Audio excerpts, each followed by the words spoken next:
여러분 안녕하세요. 네, 한 주일 잘 보내셨습니까? 네, 우리 김석 성도님은 볼 때마다 표정이 좋아지시는 것 같아요. 하나님께서 함께 해주시고 있음을 느끼고 있습니다. 오늘은 제 9강 계속되는 구원의 경험이라고 하는 주제로 말씀을 나누겠습니다.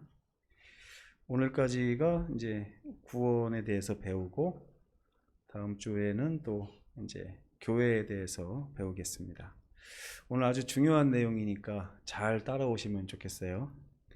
우리 재림교인들이 제일 약한 부분이 이 부분이거든요. 아무리 설명을 해도 말하는 사람은 이렇게 얘기하는데 듣는 사람은 이렇게 알아들어가지고 아주 고생이 많으신 것 같습니다. 그래서 이 부분을 잘 이제 이해를 하셔야 진짜 참 평안을 경험할 수 있습니다.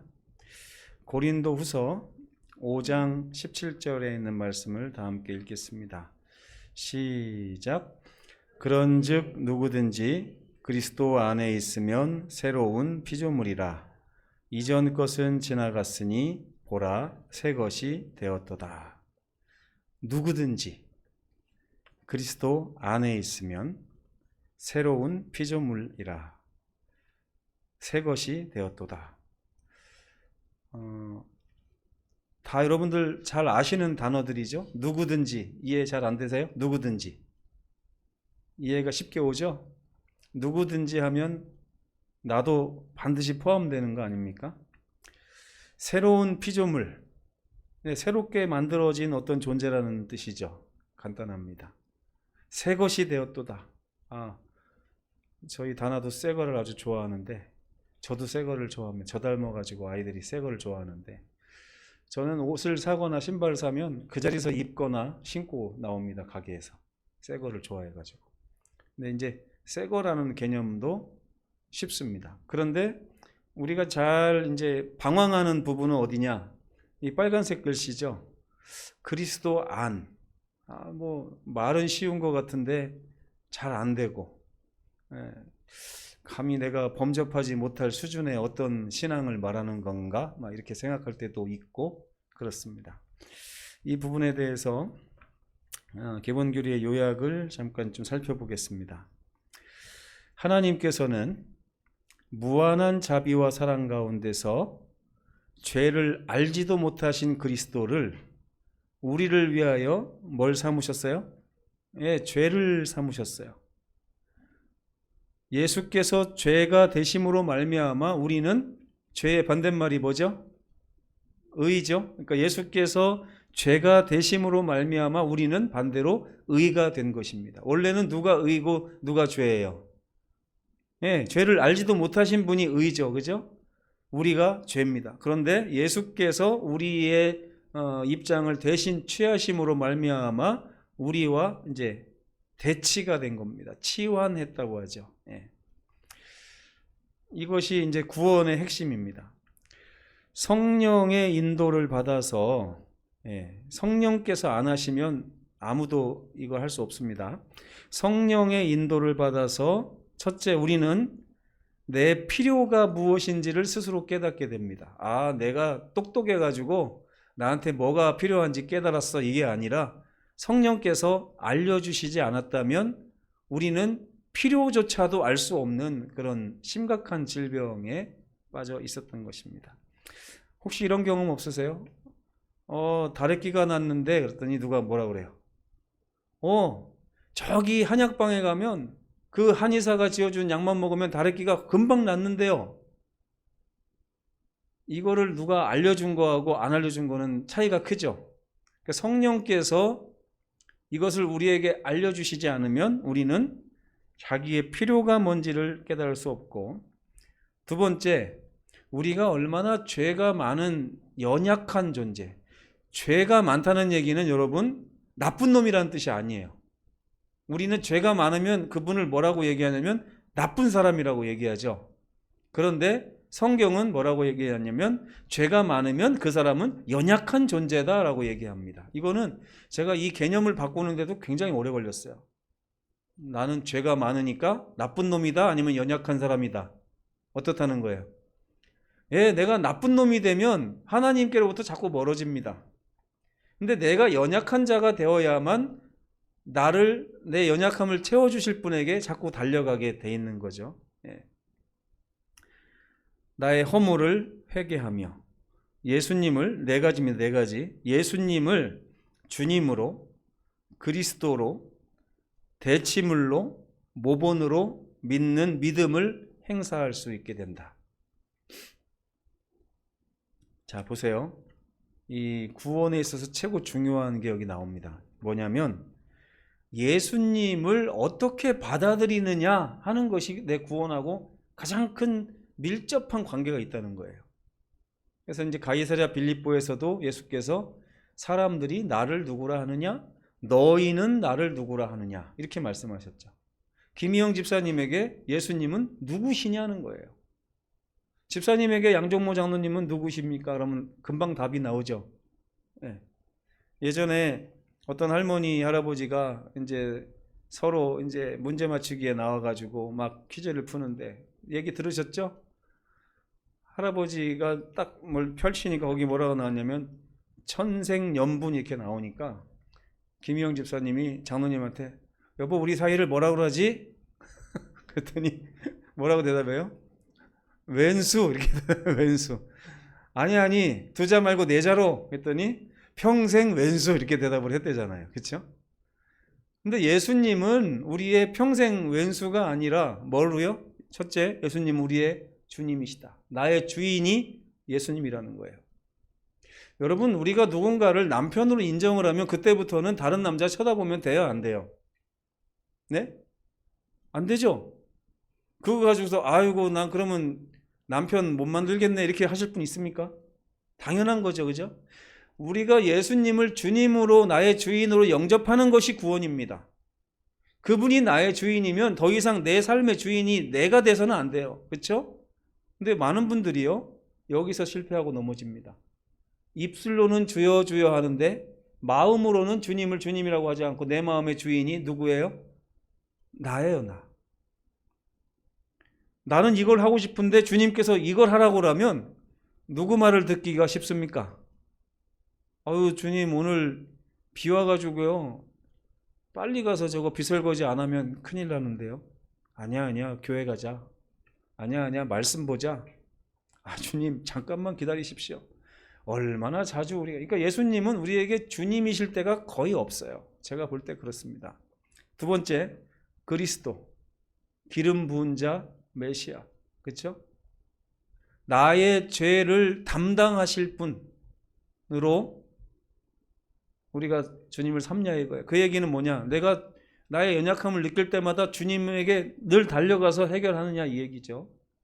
세 번째는 대치물.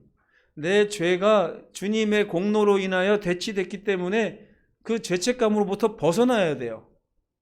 이것도 쉽지 않습니다. 많은 분들이 예수님의 십자가의 크기를 아주 작게 생각해서 그 십자가가 마치 나의 몇 가지 죄도 용서하지 못할 것인 것처럼 생각할 때가 많아요.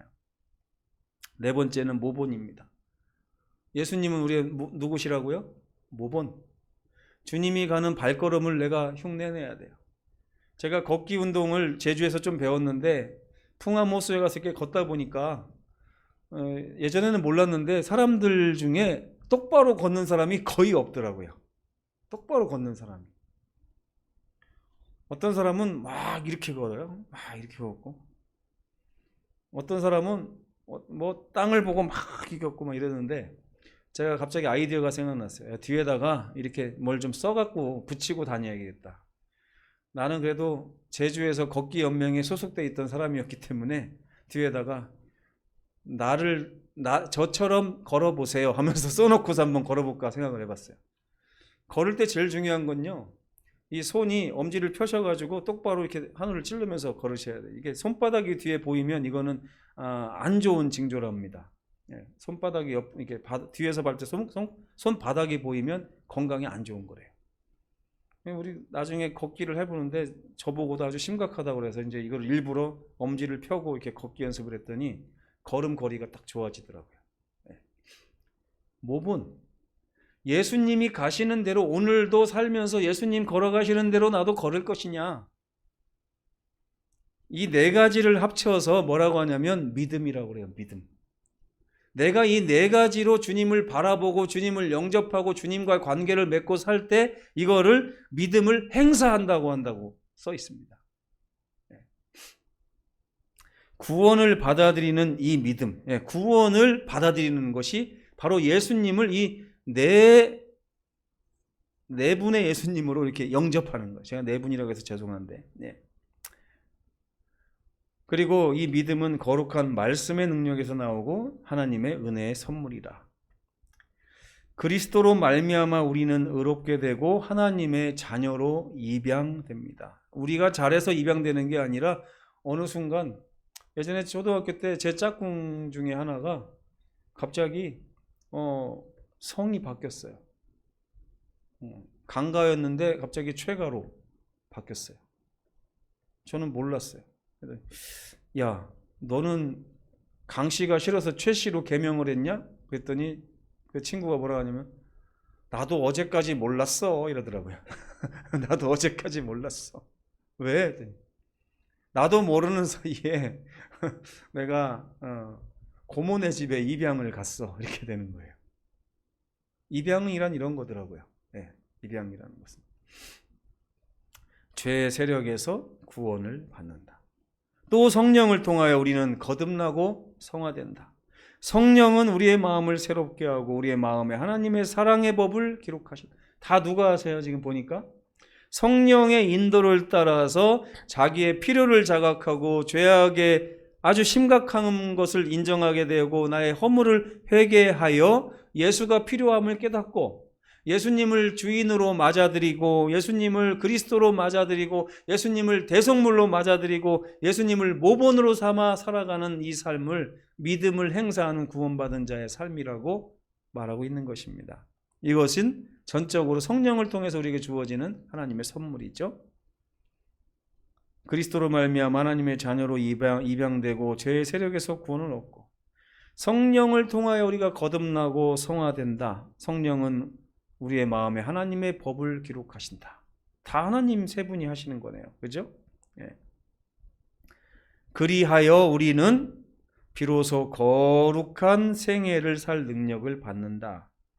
그의 안에 거함으로 우리는 신의 성품에 참여하는 자들이 되고 현재와 심판의 때 구원에 대한 보증을 얻는다. 개념만 설명했는데도 시간이 많이 갔습니다.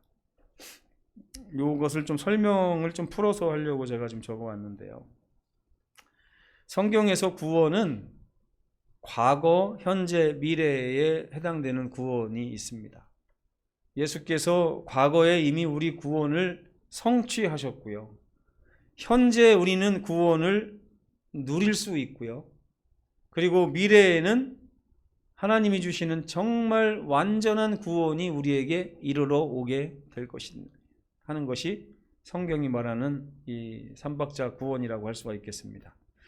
2번을 한번 첫째 문장만 같이 한번 읽어봤으면 좋겠어요. 시작. 그리스도인들은 정지 상태에 머물러 있을 수 없다. 이건 당연한 얘기죠. 사람이 어떻게 정지하고 있을 수 있습니까? 지금부터 재진군이 일주일 내내 그 자리에서 정지하고 있어 보라고 제가 말을 하면 재진군은 일주일 동안 아무것도 안 하고 앉아있기만 하면 정말 좋겠다 이렇게 생각할까요? 아니면 왜 저에게 그런 심한 형벌을 내리십니까? 이럴까요? 가만히 있는 건 형벌이에요. 그죠? 근데 많은 그리스도인들이 그리스도인이 됐음에도 불구하고 정지 상태에 머물러 있답니다. 왜 그러냐? 성령께서 일하시지 않으면 누구나 그렇게 돼요. 누구나. 근데 로마서 8장 9절에 보면 성령께서 우리 마음에서 왕노릇을 하시기 시작하면 우리가 움직인다는 거예요. 마음이 움직여서 마음이 움직이는 것을 다른 말로 변화된다고 하죠. 마음이 움직이는 것을. 고린도후서 4장 16절 함께 읽어보겠습니다. 시작. 그러므로 우리가 낙심하지 아니하노니 우리의 겉사람은 낡아지나 우리의 속사람은 날로 날로 새로워지도다. 이것이 구원입니다, 여러분. 이미 성취된 구원은 무엇이냐? 구원은 이 빨간 글씨를 유심히 보십시오. 구원은 뭘 통해서만 이루러 온다고요? 예수 그리스도와의 관계를 통해서만 이루러 온다고요. 제가 상사병 걸린 친구를 하나 알고 있는데 그 친구가 정말 어렵게 대시하고 또 대시해서 그 아가씨에게 오케이 사인을 이렇게 받은 거예요. 받았는데 집에 가서 딱 얘기를 하니까 아버지 어머니가 결사반대. 결사반대. 이유가 두 가지였어요. 하나는 교회를 안 다닌다는 거였고 또 한 가지는 어머니가 술집을 운영한다는 거였어요. 뭐 술집 여자는 아니셨는데 어쨌든 그 두 가지 때문에 결사반대를 하니까 이 아들이 그냥 알아 누워버린 것입니다. 근데 이제 어머니가 아들을 달래려고 야, 여자가 걔 하나밖에 없냐 그러면서 네가 그 여자애만 포기하고 다른 여자 엄마가 소개시켜주는 여자 만난다면 엄마가 자동차 사줄게. 필요 없어요. 뭐 해줄게. 필요 없어요. 필요 없어요. 제가 그때 뭘 깨달았냐면 야, 이 세상에 관계 때문에 목숨 거는 경우가 있구나. 관계 때문에. 그리고 이 관계를 어떤 사람이 원할 때 이 관계가 이루어지지 않으면 세상에 그 어떤 것도 소용이 없을 때가 있구나 하는 걸 깨닫게 됐습니다. 우리 최 장로님께서 장 집사님을 그렇게 이렇게 이제 막 사모하셨다고 하는 얘기를 제가 들었는데 장로님의 삶에 있어서도 그 순간에 집사님과의 관계가 다른 무엇보다도 소중했다는 것을 우리가 알 수 있습니다. 예. 근데 여기 보면요. 구원이라는 것은 예수님과 나와의 관계를 통해서만 이르러 옵니다. 다른 거는 방법이 없어요. 많은 분들이 계명을 잘 지켜서 아니에요.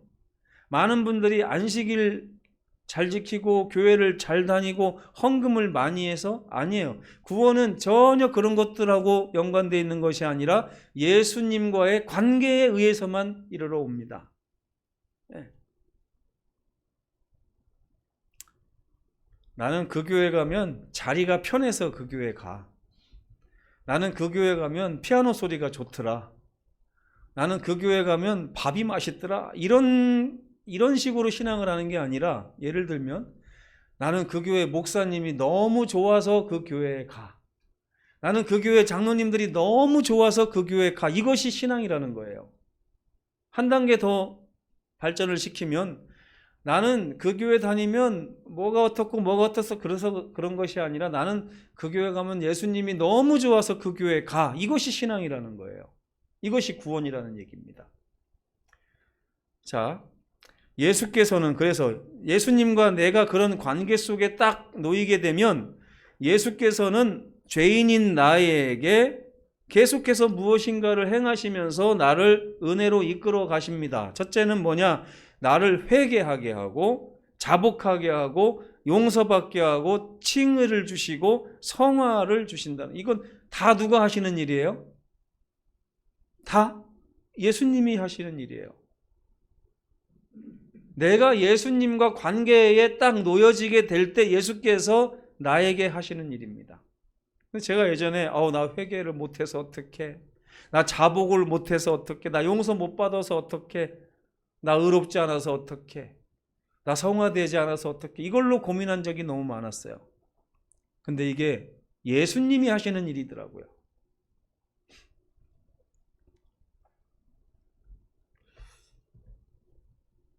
가끔 가다 우리 집사람이 바로 옆에서 전화를 합니다.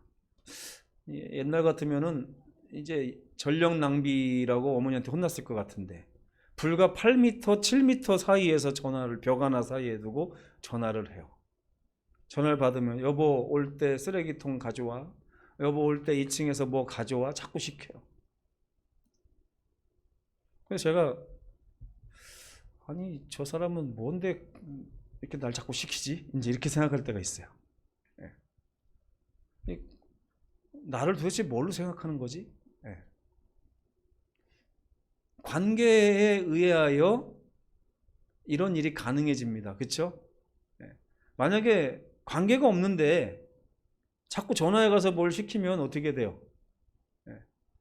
이번 주에 제가 아주 막 짜증이 좀 나가지고 짜증을 좀 부렸더니 저희 집 사람이 곧바로 장인어른한테 일러가지고 장인어른이 이렇게 전화가 오셨어요, 오늘. 그래가지고 임플란트한데 이빨 다 나섰냐, 짜증나도 좀만 참아라, 막 이러시는 거예요. 그래서 내가 무슨 짜증을 냈길래 일렀지 이렇게 생각을 했더니 갑자기 막 아파가지고 정신도 없는데 여기저기서 막 세네 군데에서 디자인 해달라고 막 연락이 온 거예요. 그래가지고 갑자기 막 너무 바빠진 거예요. 뭐 재림 기도회에서도 포스터를 만들어 달라, 뭐 제주 대회에서도 뭐 파워포인트 또 만들어 달라 그러고, 저쪽에 뭐 인천에 있는 교회 목사님도 전화해가지고 또 현수막 만들어 달라 막 이러는 거예요. 평소에는 제가 잘 만들어 줬었는데 동시에 사람 속도 모르고 막 세네 개가 막 연달아서 오니까 이 사람들이 도대체 나를 어떻게 생각하고 자꾸 이렇게 부탁을 하지, 이 생각이 들더라고요. 근데 여러분, 예수님과 내가 관계 속에 놓이게 되면 예수님과 우리 사이에 이런 일들이 이렇게 생기게 됩니다. 그래서 예수님은 첫째로 성령을 보내주셔서 우리가 죄라고 하는 것을 심각하게 생각하고 슬퍼하게 만들고 내가 죄에 빠져가지고 옴싹달싹 하지 못하는 모습을 보여주심으로 나 죄 때문에 큰일 났네 하는 것을 느끼게 해주시는 것이 회개의 은혜입니다. 나 죄로부터 벗어나고 싶어요. 이 죄 때문에 죽겠어요. 죄 때문에 너무 힘들어요 하는 것을 보여주는 거예요. 이게 하나님의 첫 번째 은혜고요. 두 번째는 자복하게 하는데, 이 죄를 가지고서 내가 막 고통당할 때 주님께서 손을 내미시는 것입니다. 오라, 우리가 서로 변론하자. 너희 죄가 아무리 붉고 빨갛다 할지라도 내가 다 어떻게 해주겠다? 희게 해주겠다. 흰 눈같이 만들어줄 테니 나에게 오라. 자복이 이거예요. 그러면 이 죄를 내가 끙끙 앓는 것이 아니라 주님께 내놓으면서, 주님, 저를 제 죄를 해결해 주시고 죄로부터 저를 좀 자유를 얻게 해주십시오. 이것도 주님이 주시는 은혜입니다. 우리가 살다 보면 자꾸 반복해서 짓는 죄가 있어요. 저도 그렇습니다. 아무리 노력해도 안 됩니다. 제가 노력을 뭐 안 해본 사람도 아니고 노력을 많이 해도 안 돼요. 근데 제가 어느 순간, 주님, 제 죄가 이런 죄가 있는데 이것 때문에 제 삶이 너무 망가집니다. 주님, 도와주시면 좋겠습니다. 제가 주님께 이렇게 자복하게 되는 거예요. 그럼 주님께서 그 죄를 맑게 씻겨주신다고 한 약속이 있는 것입니다. 시간이 지나고 보면 어느덧 그 죄에서 벗어나 있는 내 자신을 발견할 수 있습니다. 그리고 나서 그 죄를 가지고 온 우리들을 용서해 주십니다. 이 죄 때문에 내가 너를 미워하는 게 아니고 나는 이 죄를 위해서 내가 이미 목숨을 내어놓았다. 너는 여전히 하나님의 아들이다. 그러면서 우리 죄인에게 의롭다 하십니다. 너는 깨끗한 나의 아들이야. 하나님의 거룩한 아들이야. 백성이야. 라고 우리를 계속 이렇게 말씀해 주시는 거예요. 그러니까 용서와 칭의와 성화는 거의 동시에 일어납니다. 우리를 맞아들여 주시고 우리를 의롭다고 포장해 주시고 그 다음에 우리를 아들 삼아 주셔서 우리와 우리를 계속해서 귀중하게 봐주시는 것이 예수께서 우리에게 행하시는 은혜인 것입니다. 이것이 이미 성취된 구원이 과거에 이미 다 하셨어요. 이렇게. 그래서 예수님과 나와의 새로운 관계에는 영생의 은사를 가져다 준다 그랬어요. 요한일서 5장 12절에 보면 아들이 있는 자에게는 영생이 있고 아들이 없는 자에게는 영생이 없느니라. 제가 이 말씀을요 처음에 이해를 잘 못했어요. 아니, 안식일 지켜야 구원받는 거 아닌가? 계명대로 살아야 영생 얻는 거 아닌가? 헌금 잘 내야 되지 않나? 아니더라고요. 아들만 있으면 된다는 거예요. 아들만 있으면. 나와 아들, 내가 아들을 소유한 사람이면 나는 영생이 이미 있다는 것입니다. 이것이 성경에서 말하는 구원입니다. 그래서 이 구원을 소유한 사람은 은혜의 왕국 안에서 현재 구원을 누리게 됩니다. 예수님의 희생은 우리를 정결하게 했습니다. 의롭다 칭하셨고요. 우리를 하나님의 거룩한 백성이라 선언하셨습니다. 이것이 성화죠. 그리고 나면 여러분이 만약에 재벌가로 입양을 갔다고 생각해 보세요. 만약에 우리 윤식군이 갑자기 현대 기아 자동차의 후계자로 간택이 돼가지고 한번 거기로 갔다고 생각해 보세요. 집에 있는 옷 중에 몇 벌이나 가져갈 수 있을까요? 현대 집안으로 입양을 가면. 지금 그 사람들은 보니까 한번 딱 치장을 하면 몇 천만 원이 기본으로 장착이 되더라고요. 그렇죠? 그렇기 때문에 하나님의 백성, 하나님의 자녀가 되면 그때부터 하나님께서 뭐라고 하시냐면 너는 나의 아들이니 이제부터 나의 아들처럼 살아야 돼 라고 말씀하십니다. 그러면 여러분 아들처럼 살기 싫으면 가지 말아야 돼요. 맞습니까? 그렇죠? 아들처럼 살고 싶은 사람만 가는 거죠. 그죠?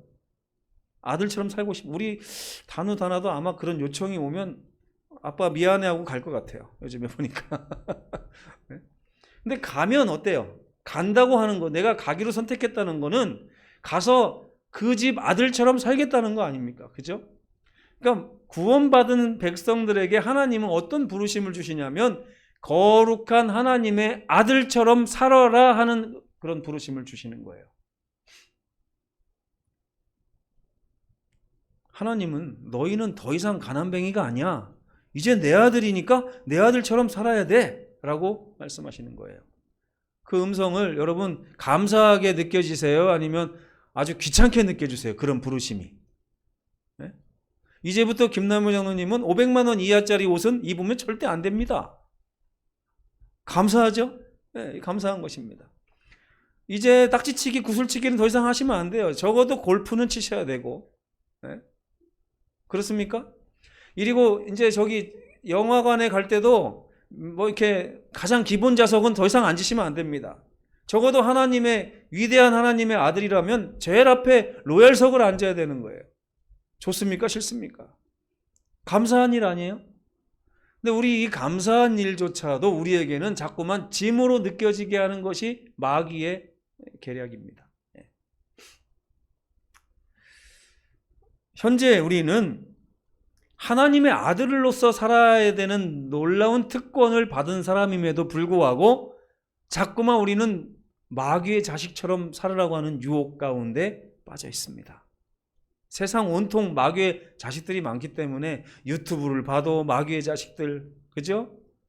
직장에 가도 마귀의 자식들, 생각하고 말하고 마음 씀씀이 모든 것이 다 마귀의 자식들처럼 행동을 하는 사람들 틈에 살기 때문에 때때로 어떤 분들은 나도 저 사람들처럼 살아야 되지, 안 그러면 왕따 당할 텐데 이렇게 생각하고 사는 것 같습니다. 자, 보세요. 예수님은 이미 그들에게 하나님의 아들이라고 하는 영생을 허락하셨어요. 그런 다음에 그들이 혹시 아직도 포크질에 익숙하지 않았다 할지라도 그것을 흠잡지 않으시려고 이미 흠없는 예수님의 생애를 우리에게 선물로 주셨습니다. 우리는 더 이상 실수할 것을 두려워하지 않아도 됩니다.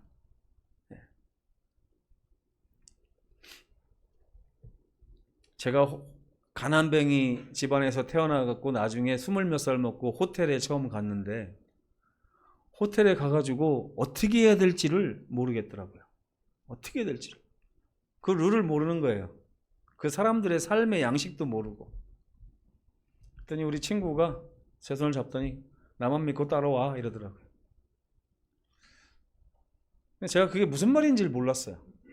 근데 며칠 있다가 그 호텔에 갈 일이 있어서 제가 딱 들어가는데 앞에서 경비가 딱 막아요. 여기 너 같은 애 들어오는 길이 아니야. 알고 봤더니 제가 제 친구 손에 이끌려서만 들어갈 수 있는 곳이었더라고요. 거기가. 예수님이 우리를 이끌어 주시는 거예요. 이렇게. 또 예수님은 내재하시는 성령의 역사를 통해 날마다 우리와 교제하기를 원하십니다. 매일매일 가르쳐 주시기를 원하세요. 하나님의 아들이신 분을 내가 매일매일 개인 교습해 줄 테니 나랑 꼭 만나자라고 우리를 초청하십니다. 우리의 관심이 하나님의 아들의 신분으로서 살기를 원한다면 예수님을 날마다 만나는 것은 좋겠죠? 제가 동남아로 성도들과 함께 3박 5일의 여행을 갔었는데 서귀포에서 가이드를 하루에 몇 번씩 봤냐면 매일매일 보는 것입니다. 여행하는 동안에 한 번만 본 게 아니라 아침마다 가이드 미팅이 있어요. 오늘은 뭐 할 거고 뭐 할 거고 뭐 할 겁니다. 그 가이드를 믿고 우리가 3박 5일을 가이드에게 맡긴 거예요. 그런 다음에 여행을 다 끝내고 여기까지 돌아오도록 그 가이드의 인도에 따라서 쫙 했을 때 우리에게 아무 문제 없이 여행이 말끔히 끝난 것처럼 예수께서는 성령의 역사를 통해서 우리의 삶의 가이드로서 오셔가지고 매일매일 우리 삶을 가이드하기를 원하신다는 거예요. 왜요? 우리가 하나님의 아들로서 살아야 되니까. 우리가 만약에 윤식군이 현대가로 가면 거기에 아무도 없는 게 아니라 딱 앞에 가면 담당 비서가 딱 나와 있을 겁니다. 오늘부터 도련님을 제가 현대가에 맞게 이렇게 잘 세팅도 해드리고 스케줄도 봐드리고 할 거니까 저만 믿고 오시면 됩니다. 그러면 얼마나 편해요. 그죠?